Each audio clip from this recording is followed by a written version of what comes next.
Dans le bras, on pouvait le toucher.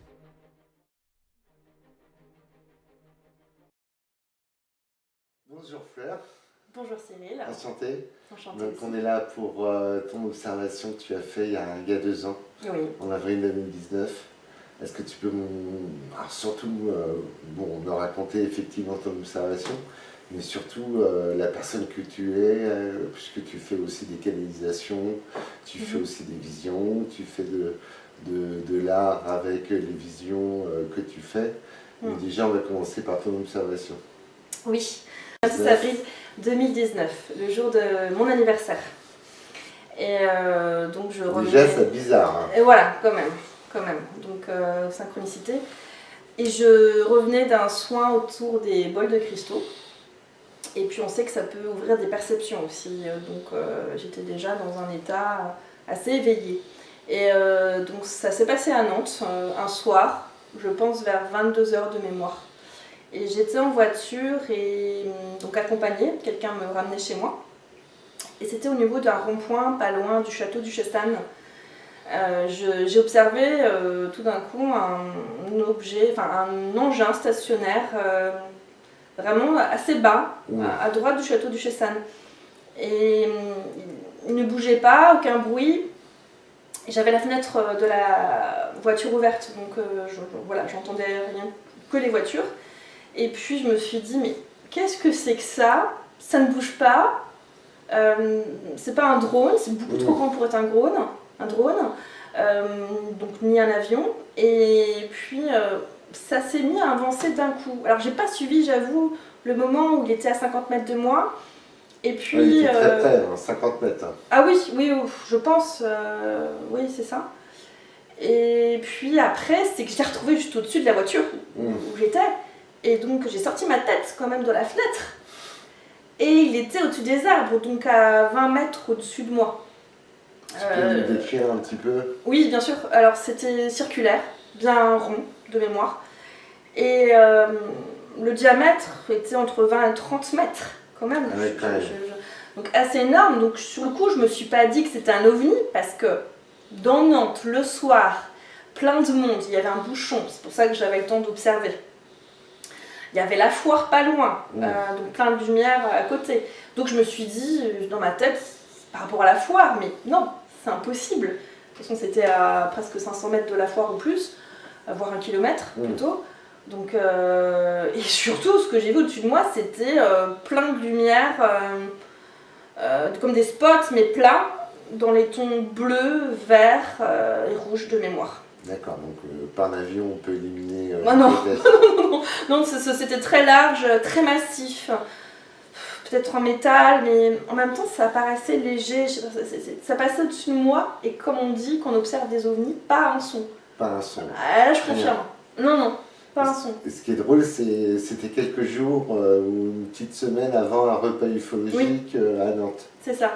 Je t'ai retrouvée après. Voilà. Donc la synchronicité, comment tu pourrais nous expliquer? Ah oui, je la ressens très fort aussi parce qu'il y avait aussi le lendemain déjà un auteur, Colin Chabot, qui avait été abduqué aussi, Et j'allais voir sa conférence, plus son atelier sur les vies antérieures. Et donc c'était pour nous dire, je pense, on est là. C'est ça. C'était entre des événements, enfin... Le soin autour des bols de cristaux, mon anniversaire, plus l'atelier que je m'offrais pour mon anniversaire le lendemain. Les repas ufologiques qui suivaient une semaine après.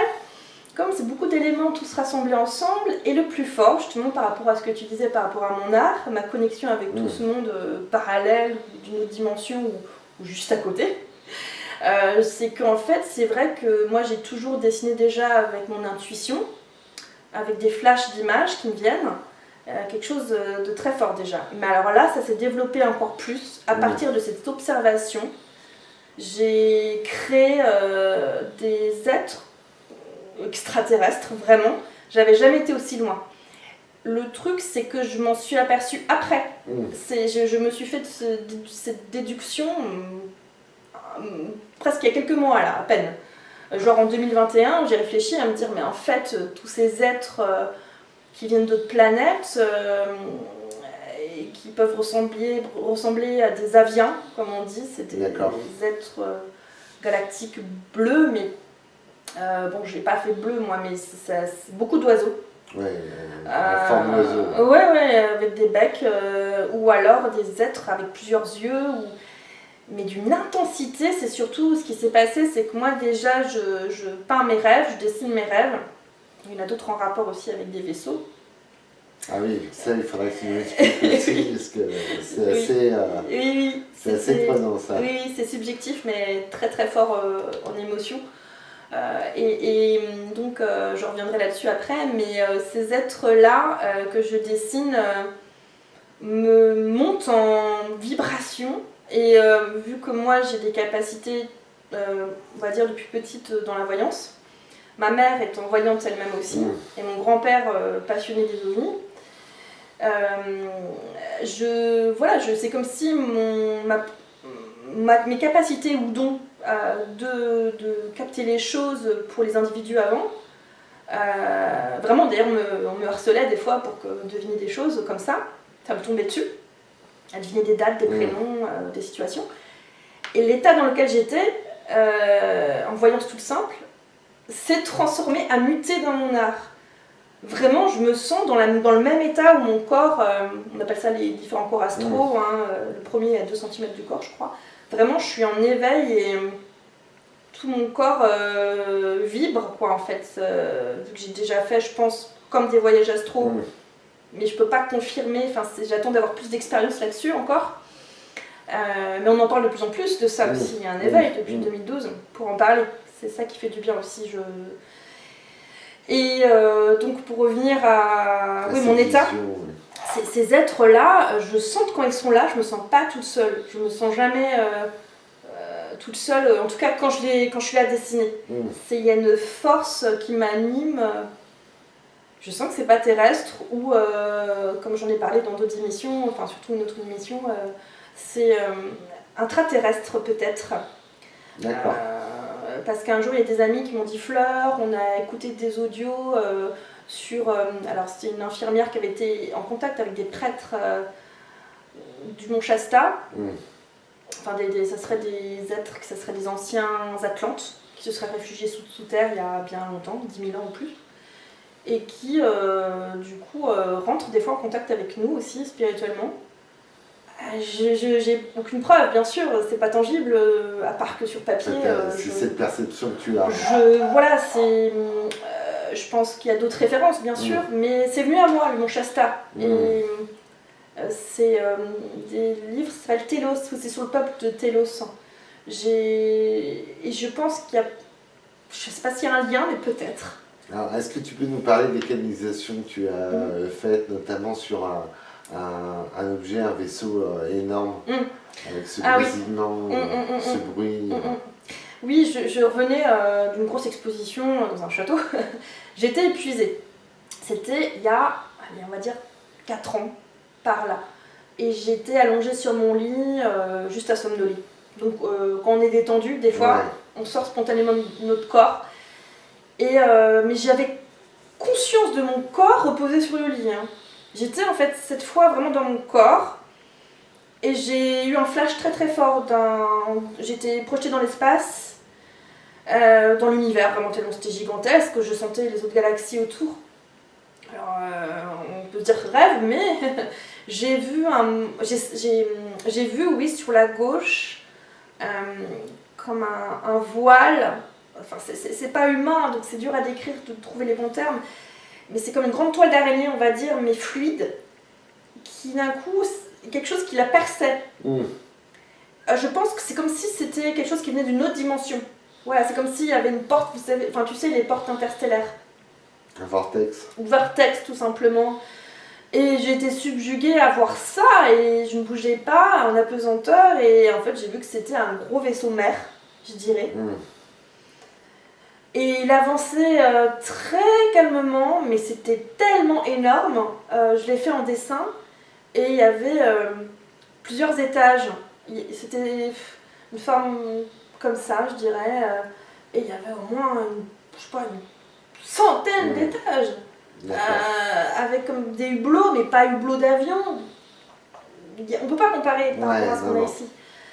Mais alors, ça faisait comme une planète vaisseau, un peu comme Star Wars avec l'étoile noire ou Mm. la. Et est-ce que tu as imaginé des êtres qui étaient à l'intérieur? Ah oui, c'est. Et si oui, comment ils étaient? Ah, j'ai pas pensé à ça, mais parce que j'ai vu que le vaisseau à ce moment-là. Mm. Si je canalise comme ça, parce que ça m'arrive de canaliser des êtres longs, enfin peut-être des grands gris. D'accord. Peut-être des grands gris, ouais. Avec les grands membres, Mm. là, qui sont au-dessus des petits gris et en même temps régis par les reptiliens apparemment. Parce que bon, je suis au courant maintenant, du coup je me passionne pour tu te tout ce passionnes qui pour est- l'ufologie. Ah tu- oui, Il faut dire que tu es souvent au repas ufologique, J'y suis allée, oui, un petit peu. régulièrement. Ouais. Et déjà, qu'est-ce que ça t'a apporté les repas ufologiques? Bah, du coup, un soutien entre personnes qui ont vu des choses comme moi et des êtres, des personnes très sérieuses, dont un militaire d'ailleurs, Tout à fait. qui avait été de mémoire sur les plateaux d'Albion, Mm. qui m'avait confirmé aussi des choses que j'avais entendu parler par les émissions de Jimmy Guilleux. Et donc le militaire qui m'avait confirmé qu'il y avait bien au plateau d'Albion, dans le sud de la France, quelque chose en fait, une base. Une base, ouais. Ouais. Et que c'est ça qui conforte, c'est que quand j'entends des informations sur internet ou sur YouTube, ou bien sûr on trie, et puis quand ça nous parle, eh bien, notre petit nez nous dit, c'est vrai, Ouais. ça nous parle et tout notre corps vibre. Et je sentais que tout ce que disait Jimmy Guilleux dans les années 90, moi j'ai regardé après coup du coup, en replay, ça me parlait. Et il avait parlé du plateau d'Albion, entre autres. Et ce qui fait du bien avec les repas ufologiques, c'est que les informations que j'avais, mais que de livres, d'internet, là j'avais vraiment quelqu'un de concret, c'est ça qui est intéressant. Ouais. Voilà. Et des belles rencontres aussi, comme la présidente aussi du MUFON, France-Belgique, Jenny Charlot, qui est devenue une très bonne amie aujourd'hui. Alors pourquoi c'est important aujourd'hui pour toi de témoigner, et qu'est-ce que tu pourrais dire pour motiver les gens à témoigner aujourd'hui? Eh bien, en fait, ça m'ouvre. Déjà, je peux être moi-même là, devant toi. Voilà, je me cache plus, je me cache pas, et voilà, je suis pas dans la honte. Et ça m'apporte vraiment un bien-être, à me sentir à ma place, et j'ai envie de rencontrer d'autres personnes comme moi qui ont, même s'ils ont un petit peu peur de témoigner, à se dire oh, j'ai un peu imaginé, je mets ça de côté, c'est pas le quotidien.